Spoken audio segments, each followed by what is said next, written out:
नमस्कार साथियों, मैं हूं शुभांगी सक्सेना और बहुत सारा स्वागत है आप सभी का गर्भ की पाठशाला में। और इस पाठशाला में हम बात करते हुए आ रहे हैं कि गर्भावस्था के दौरान एक गर्भवती महिला के लिए पोषण कितना महत्वपूर्ण है, भोजन के अंदर सही पोषक तत्वों की मात्रा कितनी महत्वपूर्ण है। और ये जो पोषक पदार्थ हैं जैसे कि प्रोटीन हो गया, कैल्शियम हो गए, आयरन हो गया, विटामिन हो गए, मिनरल्स हो गया, ये पोषक पदार्थ उन्हें किस तरीके के भोजन से प्राप्त होंगे। एक चीज और महत्वपूर्ण है, गर्भावस्था के दौरान एक गर्भवती महिला का जो वजन है वो सही अनुपात में बढ़ना चाहिए। अब ये गर्भवती महिला का वजन कैसे बढ़ना चाहिए, किस हिसाब से गर्भवती महिला का वजन बढ़ना चाहिए जो कि एक सुरक्षित डिलीवरी को जन्म दे सकता है, बच्चे के स्वस्थ विकास को जन्म दे सकता है। तो आज के सेशन में हम इन्हीं सभी बातों के बारे में चर्चा करने वाले हैं। तो आइए शुरू करते हैं हमारी इस बातचीत को। गर्भावस्था के दौरान वजन बढ़ना आवश्यक है, ये बात हम समझ गए, लेकिन वजन बढ़ना क्यों जरूरी है, इसके पीछे क्या कारण है। देखिए, वजन बढ़ने के पीछे पहला कारण है, ये बताता है कि माँ का जो विकास है वो स्वस्थ तरीके से हो रहा है, अच्छा विकास यहाँ पर माँ का हो रहा है। साथ ही साथ अगर माँ का विकास अच्छा हो रहा है तो बच्चे का जो विकास है वो अपने आप बढ़िया तरीके से हो रहा होगा। अब जब बच्चे का विकास भी अच्छे तरीके से हो रहा है तो ये सुरक्षित डिलीवरी के बारे में बताता है, सुरक्षित डिलीवरी को ये सुनिश्चित करता है। तो गर्भावस्था के दौरान वजन बढ़ना क्यों आवश्यक है, माँ का सही वजन यदि बढ़ रहा है तो वो सुनिश्चित करता है दो बातों को, बच्चे के अच्छे विकास को और सुरक्षित डिलीवरी के लिए। तो वजन बढ़ना तो बहुत आवश्यक है, पर ये कैसे निर्धारित किया जाएगा कि कितना वजन बढ़ना चाहिए, या पहले से ही वजन बढ़ा हुआ है तो अब और कितना वजन बढ़ना चाहिए या वजन घटाना चाहिए। तो चलिए इस विषय में समझते हैं। बीएमआई के अनुसार, बीएमआई से तात्पर्य होता है बॉडी मास इंडेक्स। बीएमआई के अनुसार इन 9 महीनों के समय, यानी कि गर्भावस्था को जो समय है वो आपके 9 महीने का होता है, या यूं कहें कि 3 तिमाही का होता है।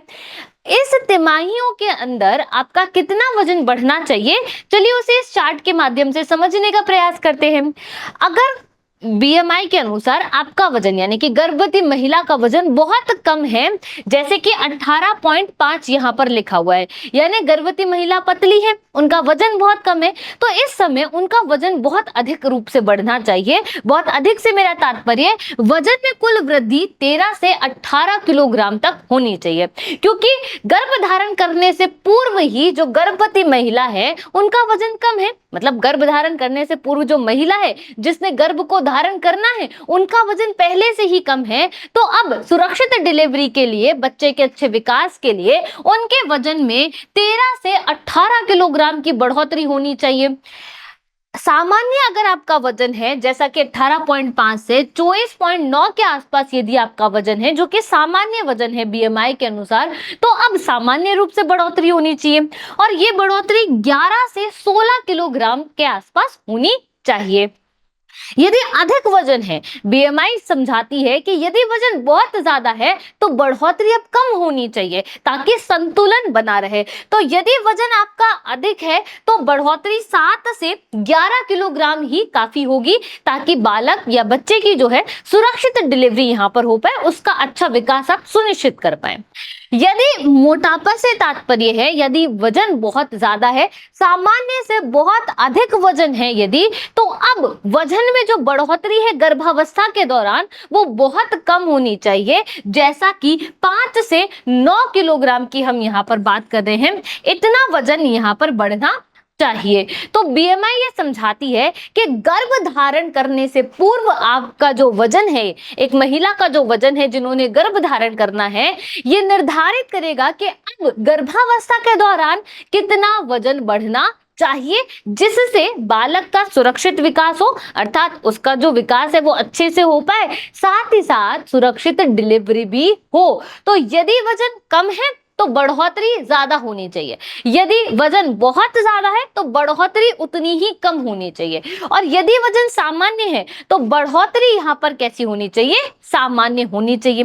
अब ये बात तो समझ में आ गई कि बढ़ोतरी वजन के हिसाब से होनी चाहिए, लेकिन हर महीने कितना वजन बढ़ना चाहिए? तो जैसा कि आप जानते हो कि गर्भकाल जो होता है, गर्भावस्था का जो समय है वो पूरा 9 महीने का समय है। इन 9 महीनों में 3 तिमाही आपके पास होती है। अब 3 तिमाही से तात्पर्य है कि अगर हम बात करें तिमाही के बारे में तो यहाँ पर हम तिमाही लिखेंगे, 1, 2 और 3 तिमाही हमारे पास होती है। अब पहली जो तिमाही आपकी होती है, इस पहली तिमाही का मतलब है कि 1 से 3 माह का जो समय है। दूसरी तिमाही का तात्पर्य है 4 से 6 महीने का समय, और तीसरी तिमाही का तात्पर्य है 7 से 9 माह का समय। अब पहली जो तिमाही है इसके अंदर आपका जो वजन है, गर्भवती महिला का जो वजन है उसके अंदर 1 से 2 किलोग्राम की बढ़ोतरी होनी चाहिए। अब 4 से जो 6 माह का समय है, इस 4 से 6 माह के समय में भी हर महीने आपका 1.5 किलो के आसपास वजन जो है वो बढ़ जाना चाहिए। छठे महीने से लेकर के और 8वें महीने तक ये वजन 2 किलो बढ़ना चाहिए, और 9वें महीने में ये वजन 1.5 किलो बढ़ना चाहिए। तो आप देख रहे हैं कि प्रारंभ के जो महीने हैं और आपका आखिरी का जो महीना है इसमें सामान्य रूप से बढ़ोतरी हो रही है, पर मध्य के जो महीने हैं जैसे कि आपका 6 से 8 जो महीना है इसके अंदर ये जो बढ़ोतरी है ये 2 किलो होनी चाहिए, जिससे कि आप बच्चे के स्वस्थ विकास को सुनिश्चित कर पाएंगी, स्वयं के स्वस्थ विकास को सुनिश्चित कर पाएंगी, साथ ही साथ सुरक्षित डिलीवरी को भी सुनिश्चित कर पाएंगी। और सुरक्षित डिलीवरी होना तो बहुत ही आवश्यक है। तो बीएमआई हमें ये समझाती है कि पहले 3 महीने कुल 1 से 2 किलोग्राम वजन जो है वो बढ़ना चाहिए। चौथे महीने से 9वें महीने में लगभग 1.5 से 2 किलो प्रति माह बढ़ोतरी होनी चाहिए, जिसके अंदर भी चौथे महीने में 1.5 किलो बढ़ना चाहिए, 5वें महीने में भी 1.5 किलो बढ़ना चाहिए, 6ठे महीने में 2 किलो बढ़ना चाहिए, 7वें महीने में 2 किलो बढ़ना चाहिए, 8वें महीने में 2 किलो बढ़ना चाहिए, और 9वें महीने में लगभग 1.5 किलो के आसपास वजन बढ़ना चाहिए, जिससे कि क्या फायदा होगा, जिससे कि आप सुरक्षित डिलीवरी जो है वो कर पाएंगी। तो इस वजन को बढ़ने के लिए अब क्या खाएं कि वजन जो है वो अच्छे से हमारा बढ़ जाए, हम जो बीएमआई जो हमें समझाना चाह रही है उसके हिसाब से हमारा वजन बढ़ जाए। तो आप दिन में 3 मुख्य भोजन और 2 नाश्ते लें, जो कि बहुत महत्वपूर्ण है। 3 तो भोजन करने ही करने हैं, 2 नाश्ते आप ले सकती हैं। अब इन दोनों में यानी कि मुख्य भोजन और नाश्तों में आप क्या क्या ले सकती हैं? आप दूध ले सकती हैं, आप फल ले सकती हैं, आप हरी सब्जियां ले सकती हैं, आप अंडा ले सकती हैं, यानी कि ऐसे पदार्थों का आपको सेवन करना है जो आपको क्या दे, जो आपको प्रोटीन प्रदान करे, जो आपको ऊर्जा प्रदान करे, जो आपको विटामिन प्रदान करे, जो आपके शरीर में जिस भी चीज की है, जिस भी पोषक पदार्थ की कमी है उस पोषक पदार्थ को पूरा करे। ठीक है, तो यहां तक आपको बात समझ में आ गई होगी कि किस तरीके का जो भोजन है वो ग्रहण करना आवश्यक है। तो दूध ले सकती हैं, दाल ले सकती हैं, हरी सब्जियां ले सकती हैं, फल मेवा ले सकती हैं आप। टेक होम राशन THR और आयरन कैल्शियम की दवाइयां भी आपको आवश्यक रूप से लेनी है, नियमित लेनी है, और विशेष रूप से एक बात ध्यान रखनी है कि कैल्शियम और आयरन की जो दवा है इसके बीच में 2 घंटे का जो समय है वो यहाँ पर होना चाहिए, 2 घंटे का अंतर जो है वो होना चाहिए। साथ ही साथ एक बात और याद रखनी है कि आप आयरन की जो दवा ले रही हैं, IFA जिसे बोल रहे हैं, आयरन फॉलिक एसिड, IFA की जो गोली आप ले रही हैं इस गोली को आप कॉफी के साथ ना लें, दूध के साथ ना लें, इस दवा को आप लें विटामिन C वाले खाद्य पदार्थों के साथ, जिससे क्या होगा, जिससे कि ये जो आयरन है इसका पूर्ण रूप से अवशोषण आपके शरीर में हो जाएगा, जो कि लाभकारी है। किस चीज के लिए लाभकारी है? ये लाभकारी है आपको स्वस्थ रखने के लिए, क्योंकि आयरन की कमी से, आपके खून की कमी से हम जानते हैं कि क्या रोग होता है? अनीमिया रोग होता है। तो आयरन की कमी से दिक्कत हो जाएगी। इस दिक्कत से बचने के लिए आयरन की दवा नियमित रूप से लेना अनिवार्य है, आवश्यक है। आप टेक होम राशन ले सकते हैं, आंगनबाड़ी द्वारा ये आपको प्राप्त हो सकता है।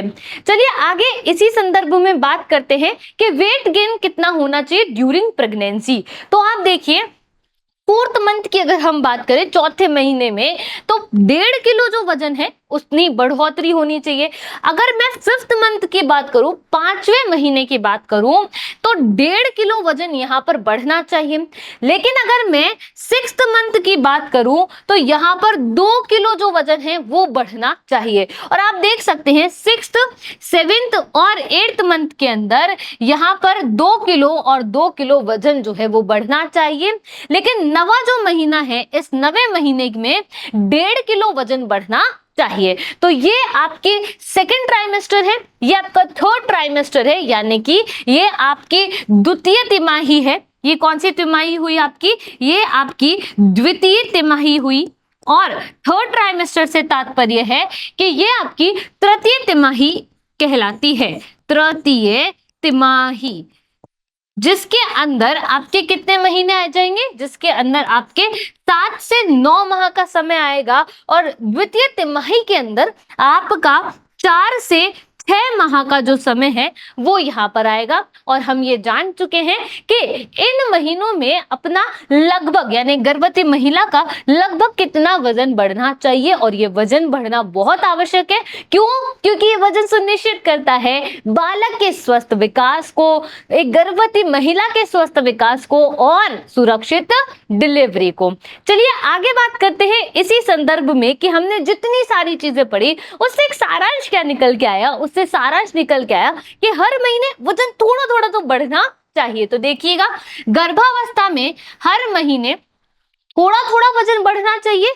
ये माँ और बच्चे दोनों की सेहत की निशानी है। इसी से ही तो पता चलेगा, जब वजन बढ़ेगा एक गर्भवती महिला का, तभी तो ज्ञात होगा कि जो शिशु है, जो बच्चा है, वो स्वस्थ रूप से विकसित हो पा रहा है, उसका विकास अच्छे से हो पा रहा है। अब इस वजन बढ़ने के लिए जो जो चीजें आवश्यक है वो करनी पड़ेंगी। तो देखिए, आयरन और कैल्शियम की गोलियां आपके लिए एक छोटा कदम है, आपके शरीर के लिए बढ़ावा है, यानी कि बहुत बड़ा बदलाव है। क्योंकि कैल्शियम की कमी नहीं होगी, हड्डियां कैसी होंगी? एकदम स्ट्रांग होंगी, एकदम मजबूत होंगी। हष्ट पुष्ट बच्चा जो है वो यहाँ पर जन्म लेगा। तो देखिएगा, IFA के गोलियां नियमित रूप से लेना है, चाहे जी घबराए, चाहे लेने का मन ना करे तो तरीका बदल दीजिए, पर गोली आपको अवश्य रूप से लेनी है। लोहा और कैल्शियम, लोहा से तात्पर्य आयरन की दवाई यानी IFA की बात की जा रही है। कैल्शियम की गोलियां एक साथ ना लें, जैसा कि हम बात कर चुके कि दोनों दवाओं के बीच में 2 घंटे का अंतर अवश्य रूप से होना चाहिए। आयरन अर्थात लोहा की जो गोलियां हैं वो चाय, कॉफी या दूध के साथ आपको नहीं लेना है। इसे आपको किसके साथ लेना है? विटामिन C वाले खाद्य पदार्थों के साथ, जैसे कि कौन हो सकते? संतरे के साथ ले लीजिए, आंवले के साथ ले लीजिए।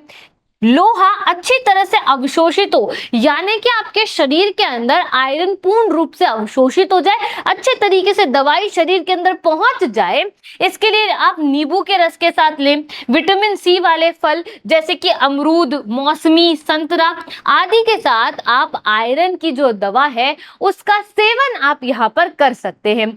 तो ये बहुत आवश्यक है कि हम, यानी कि एक गर्भवती महिला कैल्शियम की दवा बिल्कुल भी ना छोड़े, आयरन की दवा बिल्कुल भी ना छोड़े। दोनों दवाओं के बीच में 2 घंटे का कम से कम अंतर रखें, नियमित रूप से दवा लें।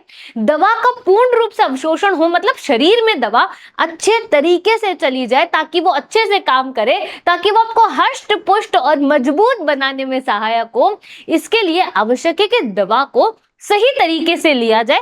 जैसे कि आयरन की जो दवा है वो दूध के साथ नहीं लेना, कॉफी के साथ नहीं लेना, चाय के साथ नहीं लेना, तो किसके साथ लेना है? फल के साथ लीजिए, अमरूद के साथ ले लीजिए, संतरे के साथ ले लीजिए, नींबू के रस के साथ ले लीजिए, अर्थात विटामिन सी वाले खाद्य पदार्थों के साथ लीजिए, जिससे कि क्या होगा, आपको अच्छा वजन जो है वो मिलेगा, रक्त की कमी नहीं होगी। रक्त की कमी नहीं होगी तो अनीमिया रोग से ग्रसित नहीं होंगे। चलिए आगे समझने का प्रयास करते हैं। आईएफए की गोली लेने से मतली, उल्टी, कब्ज और काले रंग का मल हो सकता है, पर ये एक सामान्य बात है, घबराने की कोई आवश्यकता नहीं है, चिंता करने की कोई आवश्यकता नहीं है। अगर मल काले रंग का आ रहा है, आपको वमन करने का मन कर रहा है, आपका जी घबरा रहा है, तो सामान्य बात है। इन दिक्कतों से बचने के लिए हरी पत्तेदार सब्जियां और फाइबर वाला जो खाना है, रेशेदार जो खाना है, वो आपको खाना है। हर एएनसी गर्भावस्था जांच पर अपनी रक्त जांच जरूर कराएं, ताकि पता चले कि आपको अनीमिया तो नहीं है। अनीमिया से तात्पर्य है कि रक्त की कमी तो नहीं हो रही है। गर्भावस्था के दौरान आपको स्वयं का बहुत ध्यान रखना पड़ता है, क्योंकि ये ध्यान रखना ये सुनिश्चित करेगा आपके शिशु के स्वस्थ विकास को और सुरक्षित डिलीवरी को। आगे इसी संदर्भ में बात करते हैं। 2 कैल्शियम की गोली नियमित रूप से लेनी है। 2 कैल्शियम की गोली तो लेनी ही लेनी है। एक नाश्ते के 2 घंटे बाद, दूसरी दोपहर के खाने के 2 घंटे बाद आप ले सकते हैं। एक तो नाश्ते के बाद ले लीजिए, नाश्ता किया आपने थोड़ा सा, और 2 घंटे बाद दवा ले लीजिए। फिर दोपहर का खाना खाइए और 2 घंटे बाद दवा ले लीजिए। और दवा भी बहुत आसान होती है, तो आपको इसे भूलना नहीं है। और अगर आप भूल जाते हैं तो मोबाइल तो सबके पास है, मोबाइल के अंदर अलार्म लगा लीजिए, या दीवार पर चार्ट में लिख दीजिए, जहां आप बार बार जो है वो देख सकें, या फिर किसी ऐसे व्यक्ति को बता दीजिए जो आपको समय पर याद दिलाए कि ये दवा का समय हो गया है और इस दवा को इस समय इसके साथ आपको ग्रहण करना है। क्योंकि दवा छूटनी नहीं चाहिए, क्योंकि दवा अगर छूट गई तो विकास छूट जाएगा। विकास होना बहुत आवश्यक है। तो आज के इस सेशन में हमने समझा कि गर्भवती महिला के लिए पोषण कितना महत्वपूर्ण है। पोषण के साथ साथ कैल्शियम और आयरन की जो दवा है उसको नियमित रूप से लेना तथा उसको सही तरीके से लेना बहुत ज्यादा महत्वपूर्ण है। आपसे मिलेंगे इसके अगले सेशन में, तब तक के लिए धन्यवाद।